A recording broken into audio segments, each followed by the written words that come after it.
Namaskar Sabhajanalai. I welcome you all to this ACOL family. So in this session, we'll be dealing about तपाईँको 25 important questions with regards to polity है.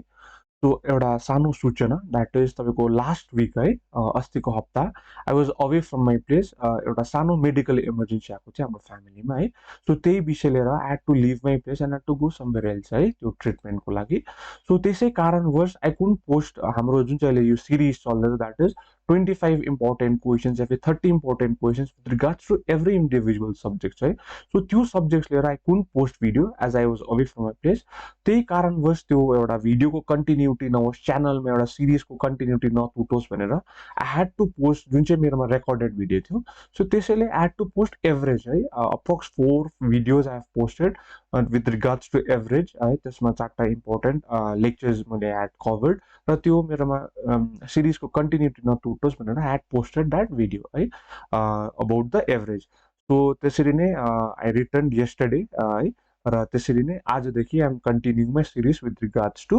WBCS र आज हामीले के गर्नेछौँ भन्दाको चाहिँ polity so त्यसरी नै अब फेरि alternatively will start our session जसरी आज we are dealing about polity so त्यसरी नै भोलि will talk that is day after tomorrow will talk about geography है त्यसको बादमा will talk about general science त्यसरी नै म्याथ्स गर्दै म्याथ्सको इम्पोर्टेन्ट कन्सेप्ट्स या टपिक्स त्यसरी नै रिजनिङ गर्दै विल एन्ड अवर सेसन यो जबसम्म इक्जाम हुँदैन द्याट इज 16 डिसेम्बर नइन्जालसम्म will deal about this important question साथै है करेन्ट अफेयर्सको पनि म एउटा कम्पाइलेसन निकाल्ने छु है त्यसरी दुईटा सेसनमा गरेर अप्रोक्स 55 टु 60 क्वेसन्सहरू करेन्ट अफेयर्सको इम्पोर्टेन्ट जति पनि प्रोबेबल क्वेसन्सहरू छ so to my knowledge, to my extent or knowledge extent, I'll try my level best to give you the best of the best current affairs ko pani hai. So I welcome you all again to this series. So alikati mero beach ma gap bhayeko थियो यो questions लाई as I have mentioned कि एउटा medical emergency ले गर्दा so without further delay let's start our session on polity है र first question आजको सेसनमा छ that is the constitution of independent India was put in practice on जुन चाहिँ हाम्रो संविधान छ that is constitution of independent India was put in practice कहिलेदेखि चाहिँ it was enacted practice on भन्दाखेरि तपाईँको इट इज एनाक्टेड है so the right answer for this question is तपाईँको 26 जनवरी 1950 कति भन्दा तपाईँको 26 जनवरी 1950 र यतिखेर यो क्वेसन्समा तपाईँको दुईटा ट्रिक हुनसक्छ that is constitution of India adapted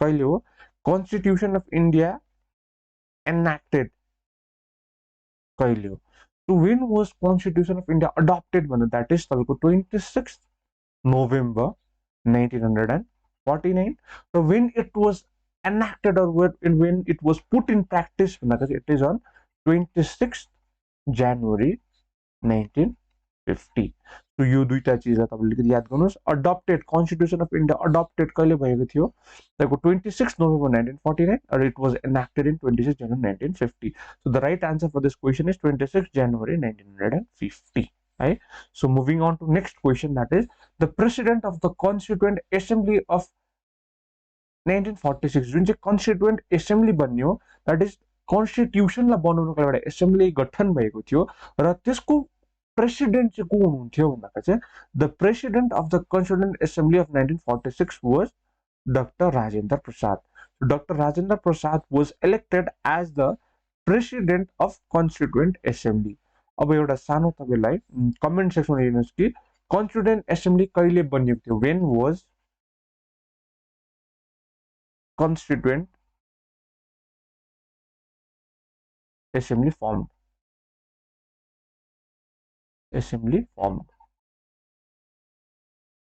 यो तपाईले कमेन्ट सेक्सनमा मेन्सन गर्नु दैट इज यसलाई कस्तो प्रकारले क्वेशन आउन सक्छ first session of constituent assembly चाहिँ कहिले भएको थियो है तपाईले अलिकति यसलाई रिसर्च गर्नुहोस् तपाईले याद छ भने कमेन्ट सेक्सनमा मेन्सन गर्नुहोस् यदि याद छैन भने तपाईले गुगल गरेर ब्राउज गरेर लेख्नु भने तपाईलाई रिभिजन पनि हुन्छ र आन्सर चाहिँ के the president of the constituent assembly 1946 was correction doctor Rajendra Prasad है र फर्स्ट सेसन कहिले भएको थियो भन्दाखेरि तपाईले मेन्सन गर्नुहोस् त्यसरी नै chairman of the drafting committee हाम्रो कन्स्टिट्युसनको चेयरमैन यो एउटा इम्पोर्टेन्ट क्वेसन सक्छ chairman of the drafting committee कन्स्टिट्युसनको ड्राफ्टिङ कमिटीको चेयरमैन चाहिँ को हुन्थ्यो भन्दा चाहिँ हाम्रो B R Ambedkar B.R. Ambedkar was considered as a chairman of the drafting committee, or he is also considered father of Indian Constitution. He is also considered as father of Indian Constitution. Right? So moving on to next question, that is, which of the following was the biggest source for the Constitution of India?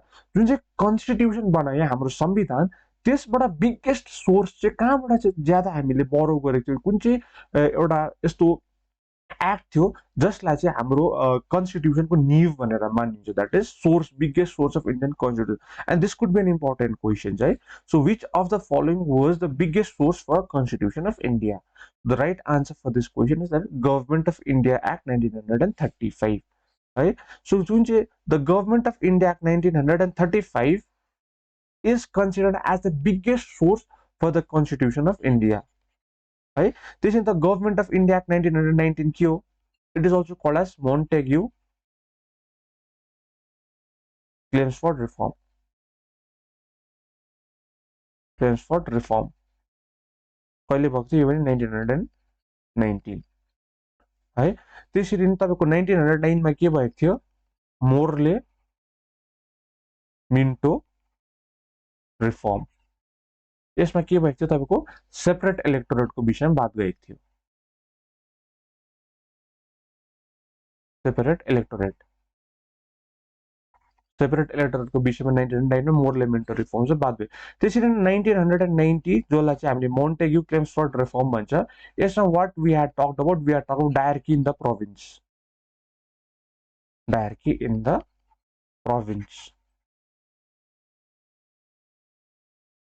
Dyarchy in the province so यो दुईटा चीजलाई याद गर्नुस् that is 1909 मा के भएको थियो हाम्रो Morley Minto reform जसमा we are talked about separate electorate है त्यसै 1919 के हो तपाईको मोन्टेगो क्लेम्सफोर्ड रिफर्म 1919 र त्यसमा के हो डायरकी इन द प्रोभिन्स 1990 मा के पनि पास भएको थियो नकि गभर्नमेन्ट अफ इन्डिया 1919 र मोस्ट और the biggest source of Indian constitution चाहिँ हाम्रो संविधानको सबभन्दा इम्पोर्टेन्ट कन्स्टिट्युसन चाहिँ के भनेको चाहिँ government of India act 1935 So the right answer for this question is B, right? So moving on to next question, that is what was the number of the princely state in India at the time of independence, right? So that is India at the time of independence, right? So जब India independence भयो त्यतिखेर princely state चाहिँ कतिवटा थियो भने चाहिँ कतिवटा यस्तो princely state थियो जब India independence भयो भनेर सो त्यसमा हाम्रो कतिवटा चाहिँ 562 What you answer? The right answer is 562. So there are 562 princely states. Right? There are 562 princely states during the time of independence, and all these 562 princely states चाहिँ के भनेको इन्डियाको इन्टिग्रेसनमा तपाईको आयो है त्यसको बादमा चाहिँ we found union of state. So what is this union of state भन्दा it is तपाईको India. Found by integration found by integration of what is India is a union of state you याद गर्नु what is India is a union of state कस्तो union of state and it is found by the integration of various states along with 562 princely states.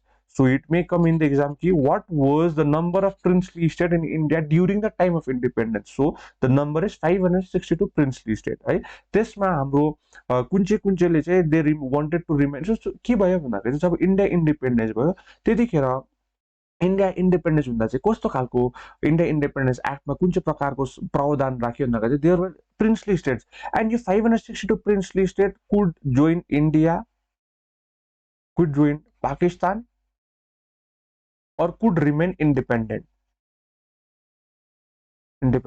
So all the princely states joined India, right? But this Kati wanted to remain in independent. That is, neither they wanted to join India nor they wanted to join Pakistan. This kunchi in state princely states, that is Jammu and Kashmir, Hyderabad, तपाईको जुनागढ है Junagadh So this were the three princely states who wanted to remain independent. So त्यसरी नै र integration हाम्रो जुन चाहिँ यो princely स्टेटको इन्टिग्रेसन चाहिँ कसले गर्नुभयो भन्दाखेरि चाहिँ he is considered as the Iron Man of India. Iron Man of India. So now who is the Iron Man of India? None other than Sardar Vallabhbhai Patel. Sardar Patel है र सरदार पटेललाई सरदारको नाम चाहिँ कहिले दिएको थियो भन्दा चाहिँ when he conducted what Satyagraha he conducted Bardoli Satyagraha when he conducted Bardoli सत्याग्रह त्यहाँको बरदोलीको women had given him the title that is तपाईँको Sardar Patel and when was this Bardoli Satyagraha conducted it was in 1928 so these are few important details है र त्यसको बादमा तपाईको अर्को important question छ that is in whose report the idea federation of state was first propose जुन चाहिँ आइडिया फेडरेसन अफ स्टेट है यो आइडिया फेडरेसन अफ स्टेट चाहिँ कुन चाहिँ रिपोर्टमा या फिर कसको रिपोर्टमा चाहिँ यो पब्लिश गरेको थियो भनेर चाहिँ द क्वेशन सो कसको रिपोर्टमा भन्दाखेरि चाहिँ it was under the report of Motilal Nehru है so who is Motilal Nehru भन्दाखेरि Motilal Nehru was a father of Jawaharlal Nehru father of Jawaharlal Nehru. Right? So Nehru, Motilal Nehru had what do you do? What to call it? One little report published going back to that report was called as Nehru report. So यो Nehru report मा चाहिँ Nehru report published by हाम्रो कोले भन्दा चाहिँ Jawaharlal Nehru had idea of federation of state. So question is in whose report the idea federation of first state was first proposed. It was under the report of Motilal Nehru in his Nehru report. So Motilal Nehru what एउटा party form गर्नुभएको थियो. What was the name of the party? That was Swaraj Party. Right? Swaraj Party was formed by whom? It was Motilal Nehru along with को भन्दाखेरि important leader that is C.R. Das. So what is the full form of CR? That is Chittaranjan Das. I'll give the information, background information. That is Motilal Nehru founded. What did he founded? He founded along with CR Das. That is Swaraj Party. CR को full form के हो? चित्तरंजन दास. र तपाईं comment section देख्नुस् कि Swaraj party कहिले बनिएको थियो. मोतीलाल नेहरू र CR Das along with other delegates had founded Swaraj Party. र स्वराज पार्टी कहिले found गरेको? When it was formed. So please write in the comment section, right? So the right answer for this question is Motilal Nehru. So moving on to next question, that is the Indian Constitution provides for a form of government which is right? Indian Constitution कस्तो government बनाएको छ हाम्रो Indian government that is तपाईको कस्तो प्रकारको form छ भन्दाखेरि it is a quasi federal. यो that is quasi federal because it is neither unitary unitary पनि छैन it is federal पनि छैन it is quasi federal in nature र यो terminology that is quasi federal भन्ने चाहिँ कसले दिनु भएको छ that is केसी नियोगी यो पनि आउन सक्छ that is Indian government Indian constitution provides a form of government that is quasi federal. The right answer for this question is quasi federal. And who gave this idea of quasi federal भन्दाखेरि or the terminology is called as quasi federal भन्दाखेरि it is none other than KC Niyogi. Oh sorry, K C Niyogi हैन K C Wheare. K C Wheare. So K C वेयरले चाहिँ के दिनु भएको थियो चाहिँ क्वाजी फेडरल भन्ने एउटा टर्मिनोलोजी दिनु भएको थियो र इन्डियन कन्स्टिट्युसन नाइदर फेडरल एउटा फेडरल गभर्नमेन्ट पनि हैन युनिटरी गभर्नमेन्ट पनि हैन तर what is it is a quasi federal form of government federal form of government र फेडरल को एउटा क्लासिक एक्जाम्पल के हो तपाईको USA is a classic example of federal form of government. The unitary form of government is Britain or UK. Say UK. So UK is a classic example of unitary form of government. Federal form of government is your USA. The unitary form of government is your UK. Right? But India form of government that is quasi-federal. And your terminology Casey Ware had given the concept of quasi-federal. है.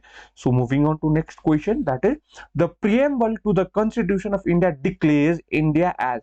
हाम्रो जुन चाहिँ preamble छ, what is preamble? It is none other than summary of the Indian Constitution. What is it? It is summary of Indian Constitution. Preamble. So preamble मा तपाईले चाहिँ we the people of India solemnly declare India as sovereign, socialist, secular, democratic and republic. यो सबै चाहिँ तपाईको preamble मा लेखेको छ है. Give to ourselves this constitution. यो सबै चीजहरु लेखेको छ, that is justice, liberty, equality, fraternity. यो सबै चीजहरु लेखेको छ. त्यसमा equality of opportunity, status है, liberty of thought, expression, belief, faith and worship. यो सब चीजहरु तपाईको केमा मेन्सन गरेको छ, प्रिएम्बल. सो तपाईले यो प्रिएम्बललाई अलिकति याद गर्नु है, अलिकति दुई तीन पल्ट हेरेर याद गर्नुको लागि, मक गर्नुको लागि ट्राई गर्नुहोस्, किनभने यो प्रिएम्बलबाट often most of the times question बनेको छ. प्रिएम्बलमा कुन चाहिँ वर्ड मेन्सन गरेको छ, that is liberty of thought, expression, belief, faith and worship है, equality of status and opportunity, fraternity, unity of integrity and fraternity है, sovereign, socialist, secular, democratic and republic. यो सबै चिजहरु प्रिएम्बलमा मेन्सन गरेको छ. So you need to know प्रिएम्बलको अलिकति brief idea. Thus, you need to know the preamble to the Constitution declares India as. तपाईको right answer sovereign, socialist, secular, democratic and republic है. र सोभरेन डेमोक्रेटिक रिपब्लिक मात्रै हैन, socialist democratic Republic मात्रै हैन, federal democratic Republic मात्रै हैन, तर फेडरल त झन् तपाईको यसमै छैन. यो फेडरल वर्ड त तपाईको कन्स्टिट्युसन प्रिएम्बलमा मेन्सनै गरेको छैन. The right answer is that is sovereign, socialist, secular, democratic and republic. यसमा पनि तपाईको दुईटा word is added by an amendment है. So what are those two word भनेको तपाईको socialist and secular. Socialist and secular is added by तपाईको 42nd constitution amendment act 1976. So 1976 मा चाहिँ 42nd कन्स्टिट्युसन अमेन्डमेन्ट एक्ट भएको थियो. त्यसले चाहिँ केलाई एडिट गर्यो या फिर त्यसमा के इन्सर्ट गर्यो वर्ड भन्दाखेरि चाहिँ प्रिएम्बलमा, दैट इज सोशलिस्ट, सेक्युलर र अझै एउटा वर्ड छ, दैट इज योर इन्टिग्रिटी. के गरेको थियो, that is socialist, secular and integrity are the which has been inserted in the preamble by 42nd Constitution Amendment 1976. Who was the Prime Minister back then? It was Mrs. Indira Gandhi.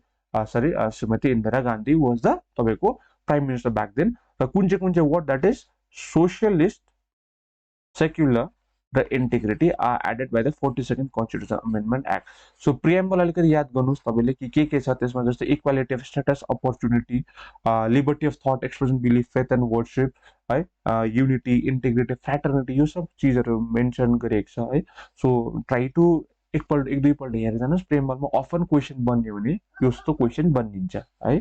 So moving on to next question, that is which of the following offices has not been provided by the Indian Constitution?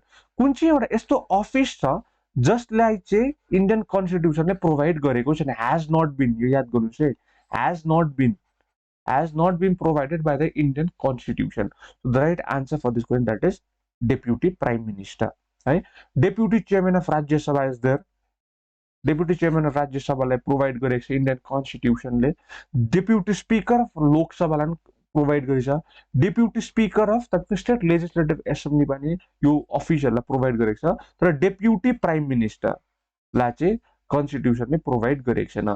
The right answer for this question is deputy prime minister. So moving on to next question, that is directive principle of state policy, जसलाई के पनि भन्छ हामी भन्दाखेरि चाहिँ तपाईको DPSP.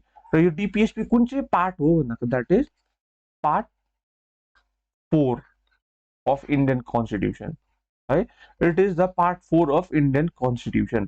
त्यसैले part 3 के हो? part 3 त के हो? फन्डामेन्टल राइट, फन्डामेन्टल राइट हो part 3. त्यसैले part 4 के हो भन्दाखेरि तपाईको इट इज DPSP. यो एडिसन इन्फर्मेसन हो. र DPSP Directive Principle of State Policy, and option are enforceable through court of law, are not of Indian Constitution, are not enforceable through the court of law, have been borrowed from the American Constitution. So the right answer for this question is are not enforceable through the court of law. They are not enforceable. what are they? They are not enforceable through the court of law. So the right answer is they are not enforceable through the court of law. And where have been borrowed from? कहाँबाट borrow गरेको भन्दा they have been borrowed from the Irish constitution. Irish constitution, Irish भन्नाले Ireland है, त्यहाँबाट borrow गरेको थियो। र enforceable भनेको चाहिँ you can go in the courts and then fight for that कि यो राइट, या फिर you can fight for that भन्छ नि, एन्फोर्स गर्नु या फिर त्यसलाई लागू हुनु। साधारण भाषामा एन्फोर्सेबल भनेको के हो? लागू गर्नु। So they are enforceable through the court of law? No, they are not enforceable through the court of law. Just the fundamental right are enforceable through the court of law. Then fundamental duties are not enforceable. अलिकति यसलाई highlight गरिदिन्छु, योलाई तपाईको भइहाल्यो। Part 3 fundamental right, part 4 डिपिएसपी है। So अलिकति यो एन्फोर्सेबल को that is लागू। एन्फोर्सेबल को साधारण भाषामा नेपालीमा भन्नु पर्यो भने त्यसलाई लागू गर्नु, त्यसलाई एन्फोर्स गर्नु। So fundamental right, what are fundamental right? They are enforceable, they are enforceable through court of law right? The fundamental duties are not enforceable, they are not enforceable. त्यसरी नै तपाईको DPSP, they are also not enforceable. यसलाई mean याद गरिराख्नुस् तपाईले। It may come that fundamental right are enforceable through the court of law, fundamental duties are not enforceable, यसलाई लागू गर्न सकिँदैन है। त्यसरी नै तपाईको DPSP are also not enforceable through the court of law. So the right answer is option C. Right? So moving on to next question, that is which of the following is not a fundamental right? Not कुन चाहिँ यी मध्येमा चाहिँ तपाईको fundamental right हैन। अब त्यसको लागि यु निड टु नो कि फन्डामेन्टल राइट के हो भनेर है। सो फन्डामेन्टल राइट हेर्नु पर्यो भने तपाईले पार्ट 3 मा आइन्छ र पार्ट 3 मा फन्डामेन्टल राइट चाहिँ कति आर्टिकल नम्बर देखि तपाईको आर्टिकल नम्बर 12 देखि कति सम्म भनेको तपाईको 35 सम्म है। You need to know this fundamental right को आर्टिकल जति 12 देखि 35 सम्म के हो है। र त्यसको बाद तपाईको के भन्दा right to equality is a fundamental right, freedom of speech, you need to know fundamental right haru ke ho. So part 3 of the Indian Constitution is fundamental right. So right to equality is a fundamental right, to freedom of speech is a fundamental right, right against exploitation is a fundamental right, but right to property is not a fundamental right.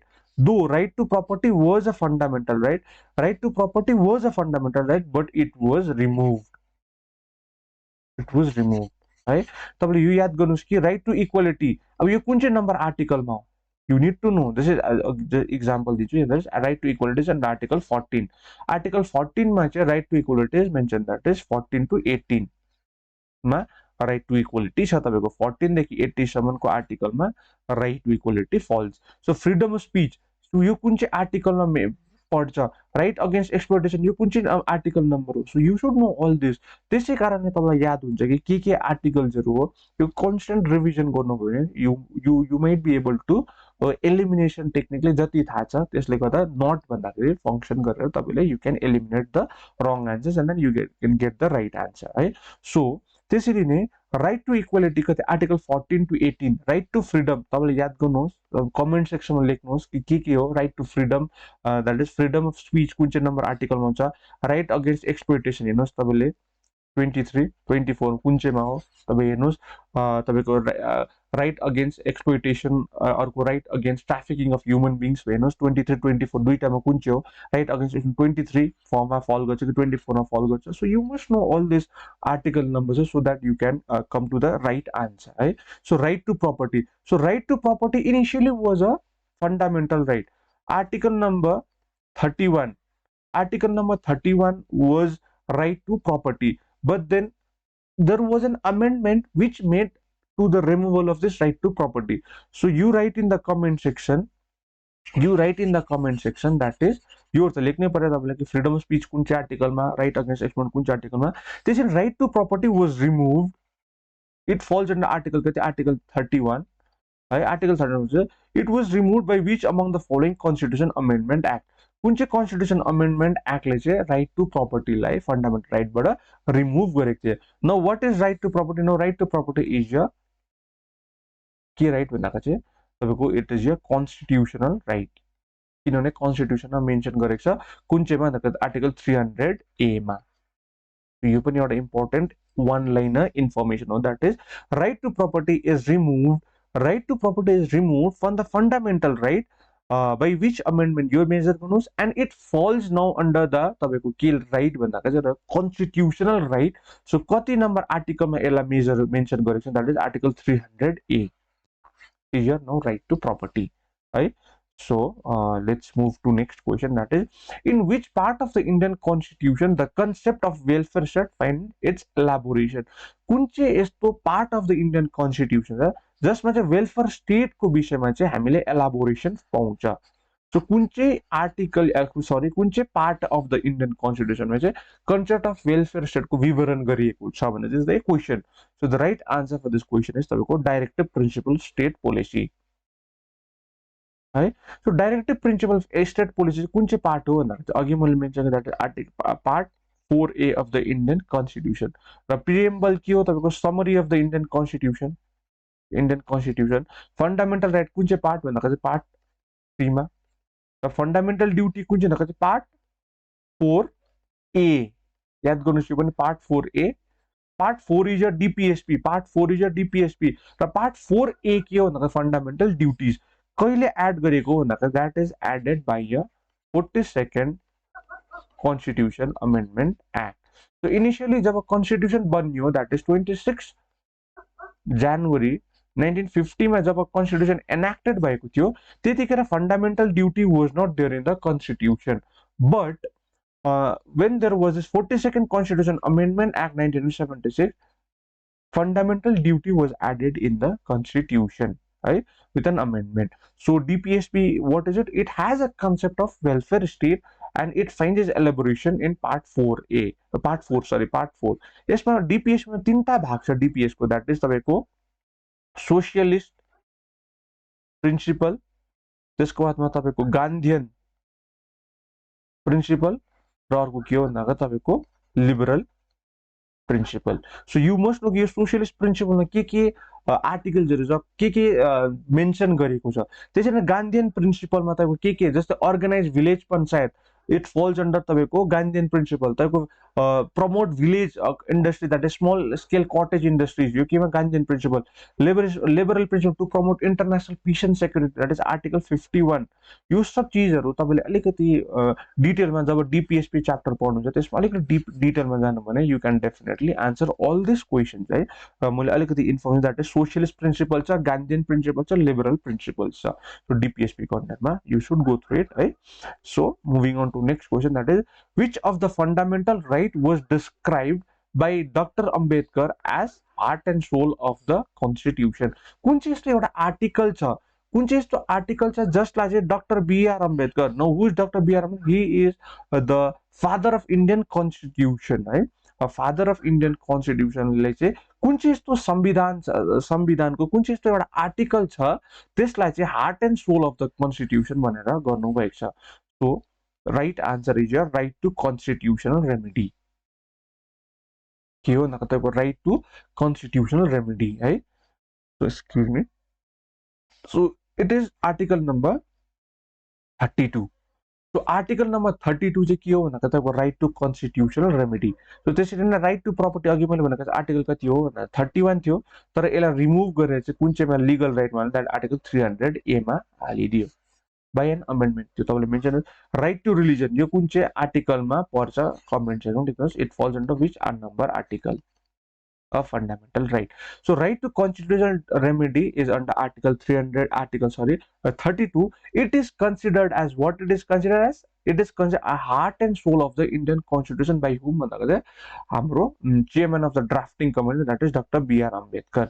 Now constitution remedy मा हाम्रो we have few writs है। यो Ritz पनि याद गर्नु अलिक जरुरी छ, म मेन्सन गरिदिन्छु, यु गो है, तपाईँ हेर्नुहोस्, आफू गएर किताब पल्टाउनुहोस्, Laxmikanth, you will definitely get this writs. So what is this writs भनेको एउटा हेबेस कर्पस, अर्को तपाईँको म्यान्डामस, है। अर्को तपाईको certiorari right, sorry for the spelling wrong हुन सक्छ। तपाईको अर्को छ तपाईको हेबियस कर्पस, एउटा हेबियस कर्पस, अर्को म्यान्डामस, एउटा सर्टियर राइट, अर्को के भन्छ prohibition. So this are writs है, दिस आर रिट्स। सायद आई फरगट एउटा है, that is habeas corpus, mandamus, certiorari है। अर्को अझै एउटा हुनुपर्ने, आई फरगट है, please mention in the comment section. Sorry I couldn't recall or retail है। र त्यसमा याद गर्नुभयो तपाईँ habeas corpus you may have the body भनेर यसको एउटा वान लाइनर भन्नुको चाहिँ you may have the body. Mandamus भनेको के भन्दा वी कमान्ड है। Certiorari by what authority or warrant है। प्रोहिबिसन भनेको चाहिँ to forbid. So this are like one liner terminologies जुन चाहिँ तपाईँको इक्जाम पर्सपेक्टिभबाट चाहिँ habeas corpus which among the following means habeas corpus भनेर so you may have the body. Mandamus so we command, त्यो सर्टियर भनेको चाहिँ किन by what authority or warrant, so prohibition to forbid है। So this are important writs which are issued by supreme court under article कति, article 32 है। So moving on to next question, that is the right to education, right to education for all between 6 and 14 years of age has been included as a fundamental right in the Indian Constitution in कुन चाहिँ सालमा चाहिँ कुन चाहिँ इयरमा चाहिँ right to education for all between 6 and 14 years has been included in the fundamental right भन्दाखेरि चाहिँ it is 2002। 2002 मा चाहिँ कुन चाहिँ कन्स्टिट्युसन अमेन्डमेन्ट एक्टले भन्दा चाहिँ 86 कन्स्टिट्युसन अमेन्डमेन्ट एक्ट कति भन्दा चाहिँ 86 कन्स्टिट्युसन अमेन्डमेन्ट एक्टले चाहिँ तपाईँलाई राइट टु एडुकेसन चाहिँ कहाँनिर हाल्यो भन्दा चाहिँ फन्डामेन्टल राइट कुन चाहिँ नम्बर आर्टिकल भन्दा चाहिँ आर्टिकल 21A है। अन्डर आर्टिकल 21A फेरि एकपल्ट right to education was added in the fundamental right by 86 constitutional amendment act है। र 86 कन्स्टिट्युसन अमेन्डमेन्ट एक्टमा चाहिँ कति भन्दा चाहिँ तपाईँको आर्टिकल 21A मा चाहिँ that inserted right to education. So साथै यसले केमा एड पनि गरेको छ फन्डामेन्टल ड्युटीमा पनि एउटा one more duty, there were 10 fundamental duties. So जस्तै तपाईँको हेर्नुहोस् है 42nd कन्स्टिट्युसन अमेन्डमेन्ट एक्टले के गर्यो भन्दाखेरि अघि मैले भने द्याट इज तपाईँको फन्डामेन्टल ड्युटिजलाई हाम्रो इन्डियन संविधानमा के भनेर एड गर्यो फन्डामेन्टल ड्युटिजलाई under part 4A। Part 4A मा 42nd कन्स्टिट्युसन अमेन्डमेन्ट एक्टलाई फन्डामेन्टल ड्युटीमा एड गर्यो है। सो त्यसमा चाहिँ कतिवटा ड्युटिज चाहिँ देयर वेयर 10 ड्युटिज। सो त्यसमा चाहिँ 86 कन्स्टिट्युसन अमेन्डमेन्ट एक्टले चाहिँ एउटा वान मोर ड्युटी एड गर्यो द्याट इज पेरेन्ट्सहरूले चाहिँ चिल्ड्रेन्सहरूलाई चाहिँ 6 to 14 इयर्सको चिल्ड्रेनलाई चाहिँ प्राइमेरी एडुकेसन दिएकै हुनुपर्छ भनेर चाहिँ अझै एउटा ड्युटिज एड गर्यो। सो त्यो ड्युटी चाहिँ कुन चाहिँ आर्टिकल कुन चाहिँ अमेन्डमेन्टको तहत चाहिँ त्यो 11th fundamental duty, this is called as 11th fundamental duty. कति भन्दा चाहिँ 11th फन्डामेन्टल ड्युटी चाहिँ एड गर्यो that is by the 86 constitution amendment act है। फेरि एकपल्ट रिभिउ गर्छु, राइट टु एडुकेसन फन्डामेन्टल राइटमा कुन चाहिँ अमेन्डमेन्टले गर्यो 86 कन्स्टिट्युसन अमेन्डमेन्ट एक्ट कहिले भन्दाखेरि चाहिँ तपाईँको 2002 मा र कुन चाहिँ आर्टिकलमा आर्टिकल 21A को अन्डरमा है। र त्यसरी नै पार्ट 4A के हो भन्दाखेरि हाम्रो फन्डामेन्टल ड्युटी हो कुन चाहिँले एड गरेर 42nd कन्स्टिट्युसन अमेन्डमेन्ट एक्ट त्यसमा 10 वटा ड्युटिज थियो र 86 ले अझै एउटा 11th फन्डामेन्टल ड्युटी एड गर्यो द्याट इज आफ्नो नानीहरूलाई चाहिँ चिल्ड्रेन्सहरूलाई चाहिँ तपाईँले कम्पलसरी एडुकेसन दिनुपर्छ भनेर चाहिँ ड्युटिज एड गर्यो है, that is 11th fundamental duty. So moving on to next question, that is which of the following was not included when writing of the Indian Constitution was completed on 29/11/1949? Again मैले भने चाहिँ so this is not 29, this is it's okay 29 right. So I guess this should be 26 November 1949. So here 29 लेखेछु, it should be 26. So 26/11/1914 मा चाहिँ कुन चाहिँ was not included यो भरिमा चाहिँ तपाईको fundamental right, fundamental duty, president's rule, emergency यो सबहरु मध्येमा चाहिँ कुन चाहिँलाई चाहिँ जब हाम्रो कन्स्टिट्युसन अडप्ट गरेको त्यसमा चाहिँ मेन्सन पाउँदैन भन्दा that is fundamental right. Fundamental right लेखिएकै थियो, त्यसको बाद प्रेसिडेन्शियल रुल लेखिएकै थियो, इमर्जेन्सी लेखिएकै थियो। सो यो भन्दैमा चाहिँ कुन चाहिँ लेखिएको थिएन भन्दाखेरि द्याट इज तपाईको मेन्सन भएको छ नि त fundamental duties. So fundamental duty was not included, fundamental duty was not included when कति भनेको 26 November 1949 Constitution of India was adopted. When was it included? It was included in 1976. कहिले भन्दा चाहिँ 42nd Constitution Amendment Act ले चाहिँ यसलाई insert गरेको. So 1949 मा चाहिँ it was not mentioned. Rather, when it was mentioned 1976. The right answer for this question is fundamental duties. Moving on to next question, that is, which article of the Constitution of India guarantees to all citizens the freedom of speech and expression? है कुन चाहिँ एउटा यस्तो article हो जसले चाहिँ इन्डियालाई चाहिँ इन्डियाको सिटिजन्सहरूलाई चाहिँ freedom of speech and expression guarantee गर्छ. You must know. अब आर्टिकल 16 के हो, आर्टिकल 17 के हो, आर्टिकल 18 के हो, आर्टिकल 19 के हो, यु मस्ट नो. अन्त मात्रै you can answer the questions है. So the right answer for this question article 19 है. So article 19, what does it guarantee? Article 19 of the Indian Constitution guarantee freedom of speech and expression. Even this 16, 17, 18, that is 14 to 18, what does it fall? It falls right to equality. Equality. Right? So now what is Article 16? It provides equality of employment.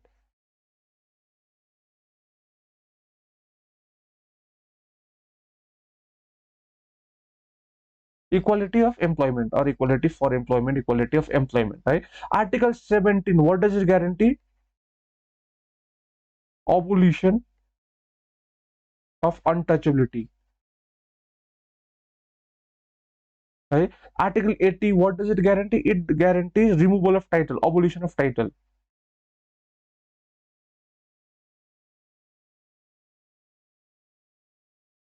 So you must know all these articles. That is article 14 देखि 18 सम्म चाहिँ के articles छ भन्दा right to equality है.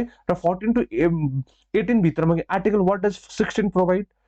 Equality of employment, equality of opportunity of employment. Article 70, what does it imply? It is an abolition of untouchability.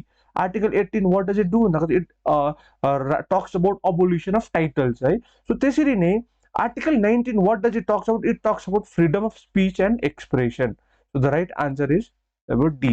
So त्यसरी तपाईलाई हर आर्टिकल्सहरु with regards to fundamental rights you must know, right? So moving on to next question, that is, which of the following bodies can be prorogued but cannot be dissolved? कुन चाहिँ यस्तो article छ, कुन चाहिँ यस्तो body छ जो चाहिँ डिजल्भ हुनु सक्दैन, जो चाहिँ डिजल्भ हुनु सक्दैन? सो कुन चाहिँ यस्तो एउटा आर्टिकल छ जो चाहिँ तपाईको डिजल्भ हुन सक्दैन, सरी बडी हुन्छ जसले चाहिँ हामी डिजल्भ गर्न सक्दैन? दैट इज तपाईको राज्यसभा. राज्यसभाको चाहिँ के हुन्छ भन्दा चाहिँ यो it can not be dissolve. अब किन भन्दा चाहिँ because 2/3 of the member retire after every 3 years. Member retire after every 3 years, है. सो हर 3 सालमा चाहिँ 2/3 अफ द मेम्बर चाहिँ के गर्छ भन्दा चाहिँ रिटायर हुन्छ. So there is no permanent dissolution. जस्तो लोकसभा डिजोल्भ पर्मनेन्टली आफ्टर कति इयर्स भन्दा चाहिँ 5 years. हर 5 साल बाद के हुन्छ भन्दा तपाईको जनरल इलेक्सन हुन्छ. जनरल इलेक्सन हुन्छ हर 5 years मा तपाईको जनरल इलेक्सन हुन्छ. सो हर 5 years बाद चाहिँ तपाईको लोकसभा के हुन्छ भन्दा डिजल्भ हुन्छ. त्यसैले municipal corporation, government council of union territory. So एउटा यस्तो मात्रै चिज जो चाहिँ डिजल्भै हुँदैन बडी छ, दैट इज राज्यसभा. सो राज्यसभाको मेम्बरको टेन्युर चाहिँ कति हुन्छ भन्दा तपाईको 6 years. हेर्नुस् लोकसभाको मेम्बरको टेन्युर कति हुन्छ तपाईको 5 years. सो त्यसैले राज्यसभाको मेम्बरको टेन्युर कति हुन्छ भन्दा तपाईको 6 years हुन्छ टेन्युर. सो तर 6 years मा डाइरेक्ट डिजोल्युसन हुँदैन, बट रादर त्यहाँनिर के हुन्छ चाहिँ 2/3 of the member retire after every 3 years. हर 3 सालमा चाहिँ certain amount of members retire हुन्छ. सो जब रिटायर हुन्छ फेरि अर्को इलेक्ट हुन्छ. सो त्यसरी गर्दा चाहिँ कमन डिजोल्युसन राज्यसभाको कहिले पनि हुँदैन. So that is the question कि कुन चाहिँ यस्तो एउटा बडी छ फेरि अर्गन त भन्ने कुन चाहिँ यस्तो बडी छ जस चाहिँ कमनली डिजल्भ हुँदैन, दैट इज योर राज्यसभा, है. Moving on to next question, that is, minimum age and Indian citizens to be elected for Lok Sabha. Lok Sabha को elect हुनुको लागि चाहिँ minimum age requirement चाहिँ कति छ भन्दा दैट इज तपाईको 25 years. So the right answer for this question is 25 years. Minimum age and Indian citizens need to be for elected as a member of Lok Sabha. MP हुनुको लागि minimum criteria age चाहिँ कति हो भन्दा is 25 years है र राज्य सभाको चाहिँ कति हो भन्दा चाहिँ 35 years. राज्य सभा को एमपी हुनुको लागि तपाईं कति वर्ष पुगेको हुनु पर्यो 35 इयर्स र 25 इयर्स चाहिँ कसको हुनु पर्यो भन्दाखेरि दैट इज तपाईको लोकसभाको एमपी है. So moving on to next question, that is the first speaker of Lok Sabha. So who among the following is considered as the first speaker of Lok Sabha? है. So first speaker of Lok Sabha चाहिँ को हुनुहुँदो रहेछ भन्दाखेरि that is तपाईको GV Mavlankar. The full name of GV Mavlankar is Ganesh Vasudev Mavlankar. The right answer is Ganesh Vasudev Mavlankar. Question यो प्रकारमा हो that is GV Mavlankar. So GV Mavlankar was the first speaker of Lok Sabha. So त्यसरी नै first chairman of Rajya Sabha चाहिँ को हुनुहुन्थ्यो, you write in the comment section. अब यो याद हुनु जसरी छ कि that is chairman of Rajya Sabha. Who among the following is the chairman of Rajya Sabha? That is a vice president. है. अब अहिलेको हाम्रो भाइस प्रेसिडेन्ट जगदीप धनकर जी हुनुहुन्छ है. उहाँ हाम्रो इन्डिया वेस्ट बेंगलको गभर्नर पनि हुनुहुन्थ्यो. सो मिस्टर जगदीप धनकर वाज द के भन्छ तपाईको governor of West Bengal and he is now the vice president of our country है. So now vice president of our country भन्नको मतलब चाहिँ he is the chairman of Rajya Sabha. राज्यसभाको चेयरम्यान पनि हुनुहुन्छ. So Jagdeep Dhankar, Mr. Jagdeep Dhankar, he is the chairman of Rajya Sabha. So त्यसरी first chairman of Rajya Sabha को हुनुहुन्थ्यो भन्दा तपाईको he was the first vice president of our country. So now you need to know who among the following was the first vice president of country, that is first chairman of Rajya Sabha. So you write in the comment section first chairman of Rajya Sabha, that is also the vice president of Rajya Sabha vice president of country चाहिँ को हुनुहुन्थ्यो है. So you please write in the comment section. र हाम्रो first speaker of Lok Sabha को हुनुहुन्थ्यो भन्दा चाहिँ GV Mavlankar. So moving on to next question, that is a money bill can originate. थुप्रै टाइपको बिल छ हाम्रो है. जस्तो तपाईको मनी बिल एउटा भइहाल्यो. त्यसरी नै हाम्रो फाइनान्स बिल त्यसरी नै अर्को के छ भन्दा तपाईको कन्स्टिट्युसन अमेन्डमेन्ट बिल है. Money bill, finance bill, constitution amendment bill, अर्को अझ एउटा के अर्डिनरी बिल. सो त्यसरी नै यो बिलहरुको विषयमा याद गर्नु हाम्रो नेसेसरी छ. र क्वेशनमा के छ भन्दा चाहिँ money bill can originate. Money bill चाहिँ कतानिर ओरिजिनेट गर्न सकिन्छ भन्दा that is options are in either house of parliament, only in Lok Sabha, only in Rajya Sabha, only in the joint sitting of the two houses. So the right answer is only in the Lok Sabha. With regards to money bill, there are a lot many more things we need to know. तर अहिले त्यो समयको अभावले गर्दा we can't talk about money bill है.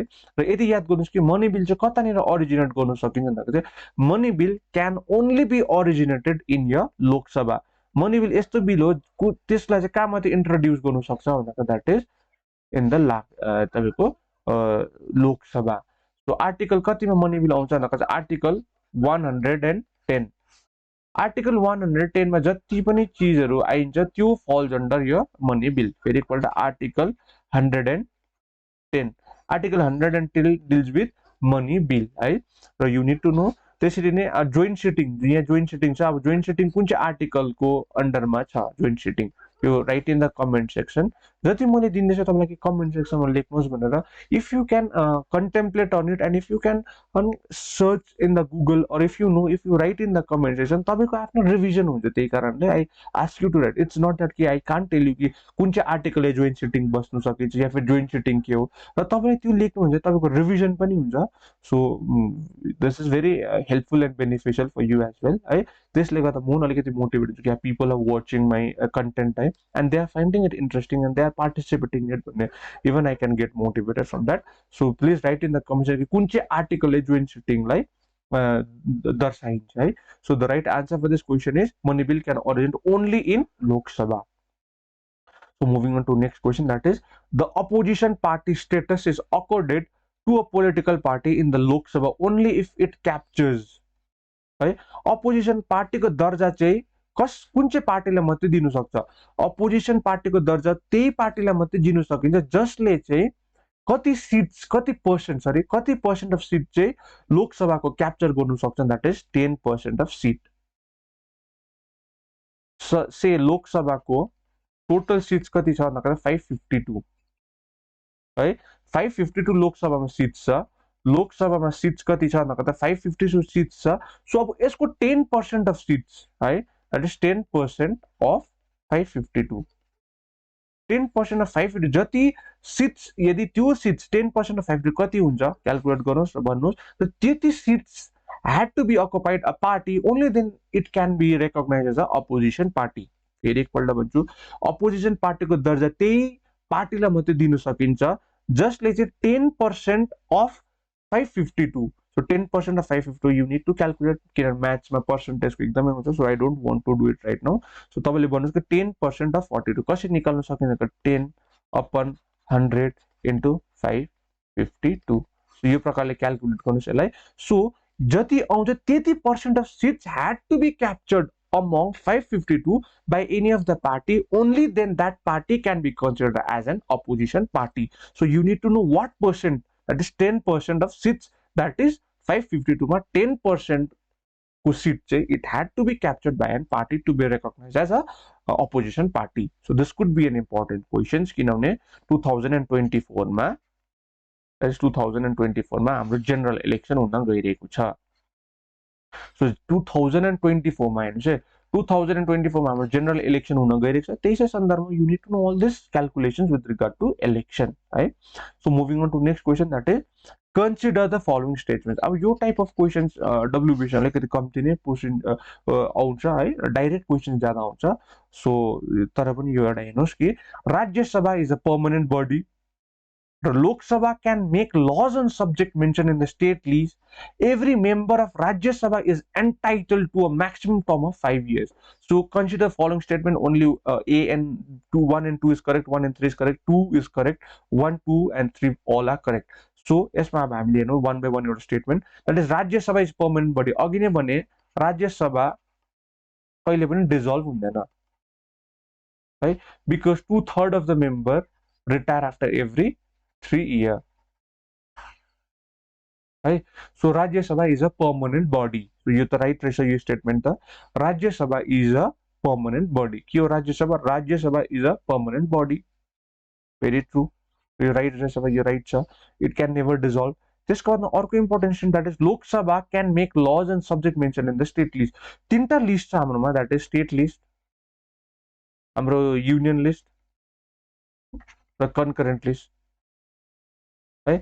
State लिस्टमा कतिवटा चिजहरू फल गर्छ भनेको जस्तो पुलिस, ल एन्ड अर्डर है, एग्रिकल्चर, इरिगेसन, यो सबै चिजहरू केमा फल गर्छ स्टेटमा. युनियनमा के भन्छ भन्दा फाइनेन्स, डिफेन्स, यो सब चिजहरू केमा फल गर्छ भन्दा तपाईँको कन्करेन्टमा. कन्करेन्टमा चाहिँ जहाँनिर चाहिँ both can make laws, that state and union both can make law है. सो त्यसमा चाहिँ के भनेको Lok Sabha can make laws on subject mention in the state list. जुन चाहिँ स्टेट लिस्टमा सब्जेक्ट्सहरू मेन्सन गरेको छ त्यसमा चाहिँ Lok Sabha can make laws. So that is also correct. Lok Sabha can make laws on the subjects mentioned in the state list. Every member of Rajya Sabha is entitled a maximum period or a term of 5 years. Now this is wrong. किनभने 5 राज्य सभाको अघि मैले भने राज्य सभाको मेम्बरको term चाहिँ कति हो भन्दा तपाईको 6 इयर्स र तपाईको लोकसभाको मेम्बरको टर्म चाहिँ कति हो भन्दा 5 इयर्स. सो हेर्नुस् तपाईले राज्य सभाको कति हो 6 इयर्स, लोकसभाको 5 years. So every member of the Rajya is entitled to a maximum term of 5 years. This is your wrong answer. So the right answer is 1 and 2. So correct answer के भयो तपाईको 1 and 2. That is Rajya Sabha is a permanent body. Very true. Rajya Sabha can make laws on subject mentioned in the state list. That is 1 and 2 is your correct answer. है। So त्यसको बादमा important question छ that is फेरि त्यस्तो टाइपको that is according to the constitution of India it is the duty of the president to present which of the following on the desk of the parliament. President हाम्रो जुन चाहिँ कन्ट्रीको president छ उहाँको duty चाहिँ यो मध्येमा चाहिँ पार्लियामेन्टमा चाहिँ के चाहिँ प्रेजेन्ट गर्नु हो भनेर है। So that is recommendation of the union of finance commission falls under which article that is article 280। Article 280 यो पनि याद गर्नुहोस् आर्टिकल 280 टक्स अबाउट के हो भन्दाको तपाईँको फाइनेन्स कमिसन है फाइनेन्स कमिसन। सो तपाईँले भन्नुहोस् कि अहिले रिसेन्टली कुन चाहिँ फाइनेन्स कमिसन चल्दैछ, अहिले रिसेन्टली कुन चाहिँ फाइनेन्स कमिसन चल्दैछ र who is the head of present finance commission. Please please please mention in the comment section कि फाइनेन्स कमिसनको अहिले हेड को हुनुहुन्छ र फाइनेन्स कमिसन कुन चाहिँ फाइनेन्स कमिसन चल्दैछ है। So this is an important question. So त्यसको बादमा तपाईँको अब छ कि recommendation of union finance commission. So finance commission comes under article 280। So report of the public account committee, report of the comptroller and auditor general that is CAG पनि भन्छ है। यो क्याग कुन चाहिँ आर्टिकलमा आउँछ एकपल्ट तपाईँले यसलाई कमेन्ट सेक्सनमा मेन्सन गर्नुहोस्। CAG that is comptroller and auditor general comes under which article. त्यसरी report of the national schedule caste commission, national schedule caste commission. अब यो मध्ये चाहिँ कुन चाहिँ यस्तो रिपोर्टहरू चाहिँ हाम्रो इन्डियाको प्रेसिडेन्टले चाहिँ पार्लियामेन्टको डेस्कमा चाहिँ प्रेजेन्ट गर्नुहुन्छ। So the right answer for this question that is recommendation of the union finance commission. Very true, recommendation of the union finance commission गर्नुहुन्छ प्रेजेन्ट। त्यसको report of the public account committee यो गर्नु हुँदैन। Report of the comptroller and auditor general that is क्यागले जुन चाहिँ report publish गर्छ त्यो रिपोर्टलाई चाहिँ प्रेजेन्ट गर्छ प्रेसिडेन्टलाई। सपोज क्यागले एउटा रिपोर्ट बनाएर प्रेसिडेन्टलाई दिनुहुन्छ, प्रेसिडेन्टले त्यहीलाई चाहिँ के गर्नुहुन्छ भन्दा प्रेजेन्ट कहाँनिर पार्लियामेन्टमा। So report of the national schedule caste commission यसको रिपोर्ट दिनुहुन्छ। So 134, so 134 is the right answer. 134 is the right answer. That is recommendation to the union गर्नुहुन्छ यो है। Report of the comptroller auditor general गर्नुहुन्छ, report of national schedule caste commission गर्नु हुँदैन, तर the report to public account committee चाहिँ गर्नु हुँदैन। So the right answer is option number C है। So moving on to next question that is power to grant pardon to death sentence. Death sentence declare भएपछि त्यो death सेन्टेन्सलाई pardon गर्नु चाहिँ त्यो death सेन्टेन्सलाई माफ गर्नु पावर चाहिँ कसले चाहिँ एन्जोय गर्नुहुन्छ द्याट इज कुन चाहिँ यस्तो कन्स्टिट्युसन अथोरिटी छ, कुन चाहिँ एउटा कन्स्टिट्युसन अथोरिटी छ जसले चाहिँ डेथ सेन्टेन्स मृत्युदण्ड भन्छ नि द्याट इज फाँसीको सजा मृत्युदण्ड चाहिँ डेथ सेन्टेन्सलाई चाहिँ कसले चाहिँ पार्डन गर्नु सकिन्छ त्यो पावर चाहिँ कसकोमा छ भन्दाखेरि इट इज विथ प्रेसिडेन्ट है। प्रेसिडेन्टकोमा चाहिँ डेथ सेन्टेन्सलाई पार्डन गर्ने चाहिँ पावर छ है। र गभर्नरकोमा फ्यु पावर्सहरू छ पार्डन टु तपाईँको रेस्पाइट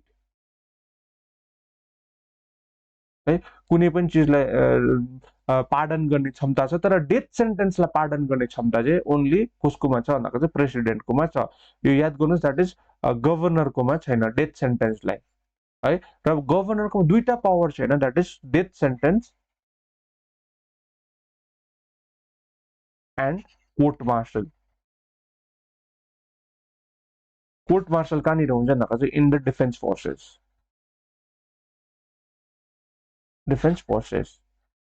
एडिसन इन्फर्मेसन अलिकति म यसलाई इरेज गरेर राम्रोसँगले दिन्छु है। द्याट इज प्रेसिडेन्टकोमा र गभर्नरकोमा पार्डनिङ पावर्सहरू कुनै पनि गुनालाई माफ गर्ने पार्डनिङ पावर्सहरू लगभग सेमै हुन्छ। सो कुन चाहिँमा चाहिँ गभर्नरले ल्याक गर्छ भन्दाखेरि चाहिँ कुन चाहिँ क्षेत्रमा चाहिँ गभर्नरले ल्याक गर्छ that is with regards to death sentence र अर्को चाहिँ के हो भन्दाखेरि चाहिँ तपाईँको कोर्ट मार्शल यहाँनिर मेन्सन गरिदिए। र डेथ सेन्टेन्स र कोर्ट मार्शलमा चाहिँ गभर्नरको पावर छैन है। So pardoning power to death sentence court martial lies with president है। So moving on to next question that is district जज in a state are appointed by. जुन चाहिँ हाम्रो डिस्ट्रिक्ट जज छ डिस्ट्रिक्ट जजलाई चाहिँ स्टेटमा चाहिँ कसले अपोइन्ट गर्नुहुन्छ भन्दा that is the head of the state गभर्नरले है The right answer is governor. It is no Chief Justice of High Court. It is not Council of Ministers. It is not Advocate General of State, but district judge in a state or session judge in a state is appointed by whom? Governor of respective state. Right? The right answer is governor. So last question aajako lagi with regards to polity, that is which article of the Indian Constitution defines name and territory of India? And this could be an important one-liner. किनभने recently एउटा article publish गरेको थियो controversy with regards to Bharat or India भनेर, Bharat or India भनेर है. That is the central government is trying to change the name of India and want to rename it as Bharat भनेर. So त्यसमा चाहिँ important dealing चाहिँ कुन चाहिँ article ले गर्छ, that is article 1. So article 1 of the Indian Constitution, what does it say? It says that is India, that is Bharat, shall be a union of state भनेर है. So यो आर्टिकलमा चाहिँ के दर्शाइएको छ भन्दा इन्डिया और Bharat shall be a union state. So त्यसमा आउन सकिन्छ कि which among the following article of India Constitution defines the name and the territory of India भनेर क्वेसन आउँदा चाहिँ article 1 of the Indian Constitution defines name, that is India, that is Bharat. India that is Bharat भनेर चाहिँ कुन चाहिँ आर्टिकलमा लेखिएको छ भन्दा that is in article 1 of the Indian Constitution shall be a union of state. Right? So the right answer for this question is option A, that is article 1. Right? So that's all for today. In this session we had completed about polity. Right? So हामीले कुन चाहिँ topics या subjects लाई लिएर कुन चाहिँ subjects लाई लिएर हामीले MCQ cover गर्यौं भन्दा that is modern history, त्यसको the ancient, त्यसको the medieval, है, र polity. Right? The next class we'll talk about geography. So आजको लागि यति नै है. I have tried my level best to pick up few important questions with regards to polity ताकि तपाईहरुलाई पनि रिभिजन होस् भनेर. सो आजको सेसन हामी एन्ड गर्नेछौं र जुन चाहिँ यो PPTsहरु छ, यो स्लाइड्सहरु छ, यसलाई PDF फर्मेटमा चाहिँ वेयर क्यान यु गेट भन्दा चाहिँ you can get in your Telegram channel. र ACOL को टेलिग्राम च्यानलको नाम चाहिँ के छ भन्दा that is Aadhya Center of Learning. So you can join this Aadhya Center of Learning. It's a Telegram channel. Right? So yes, I'll definitely be posting this questions along with the answer key. Right? So and you can follow me on you can follow ACOL on or Instagram. Right? The handle is ACOL_edu the 21. So if any feedbacks you want or any grievances you have, any तपाईले के चीज पनि चित्त बुझेको छैन मेरो पढाउने तरिकामा या फिर मैले के इन्फर्मेसन रङ दिए या फिर मेरो पढाउनु शैलीमा अलिकति चेन्ज गर्नु छ, you can always give your valuable feedback via this WhatsApp number or you can mail me as well. So definitely I gonna respond to you all. I can entertain your doubts and your grievances and your feedback as well. So you can definitely ping me on WhatsApp as well. And जति पनि important detailsहरु छ कुनै पनि सब्जेक्टलाई लिएर र यो PPT फर्मेटमा PDF फर्मेटमा you'll get in my Telegram channel. Join Telegram channel ACOL, Aadhya Center of Learning. So thank you so much for being part of ACOL, a transformative journey towards achieving the best. Stay connected. We'll soonly upload video on this geography as well. Stay connected. Thank you.